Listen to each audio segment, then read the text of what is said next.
So it's easy for people to see that we've done a new game called Obduction, and they often wonder, well, how does it compare to the old game of Myst or Riven?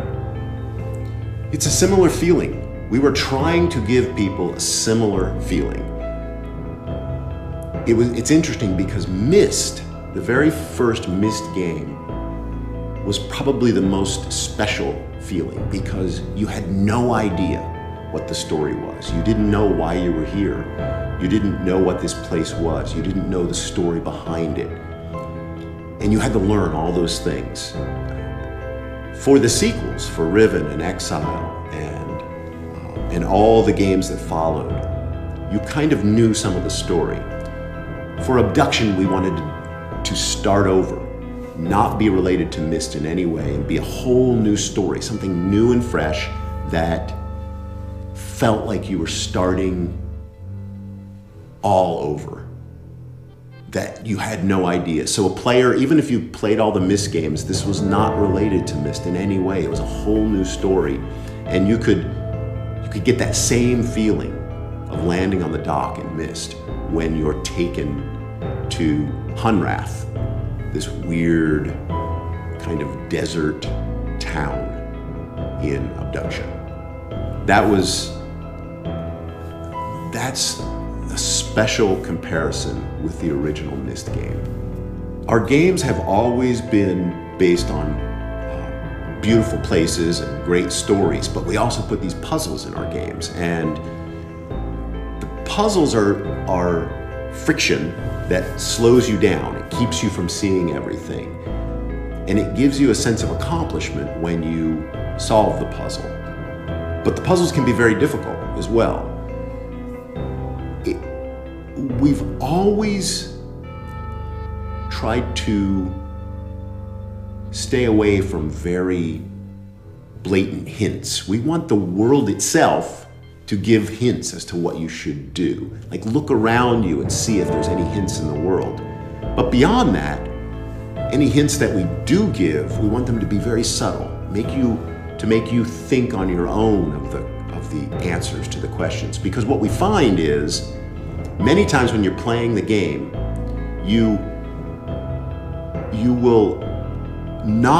get stuck in the game. You won't know what to do, and you'll leave. You'll stop the game, you'll go to work, you'll go for a walk, you'll go with your family, and all of a sudden, the solution to a puzzle will come to you. And that's a very satisfying moment. So we don't want to give too many large hints, because when people have those moments realizing the solution to a puzzle, it's a very special moment for a player.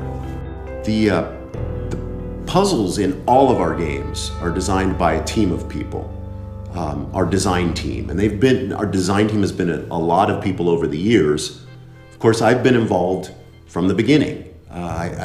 We started the company many years ago, 30 years ago, and I'm still making games, and I'm still learning how to make games. I'm still learning what puzzles are satisfying, and how much you need to give someone, and how much you need to frustrate someone.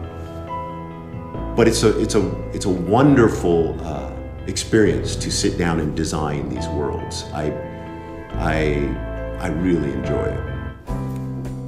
A lot of people ask, how to get into creating games. And it's very, very difficult. It's not an easy job to make games. There are a couple reasons, a couple things you need to pay attention to. It's a very difficult path, but it's very satisfying. You have to have a really good attitude about problem solving, because there are so many problems in making a game. People who get frustrated by problem solving are not good at making games. You have to always be thinking, how can I fix this? How can I adjust this? How can I change this to solve this problem? Those are the best people I've worked with. You also have to pay a lot of attention to detail. There's so much detail that goes into a game, and it's It's the puzzles and the story and the graphics. No matter what the game is, there's so many details. And as we know, if you don't pay attention to details, you won't ever finish the game. It will just, your project will go on forever. You have to look at every detail.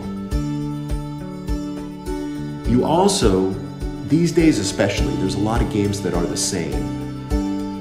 So I would encourage anybody who wants to make games to think differently about it, to try and think of a new idea. Even if it's a very strange idea, think of something new, and then as just a seed, as a tiny seed, something new, and then try and grow that into something that would be fun, interesting as a game. You have to be prepared for so much work in the game industry, but it's in many ways making a game is a lot like playing a game. There's a lot of challenges to be overcome, but when you finally do it, it's a very satisfying feeling. Thank you so much for your time, and we hope you enjoy Obduction on the PS4 in Japan. どうもありがとうございました。プレイステーション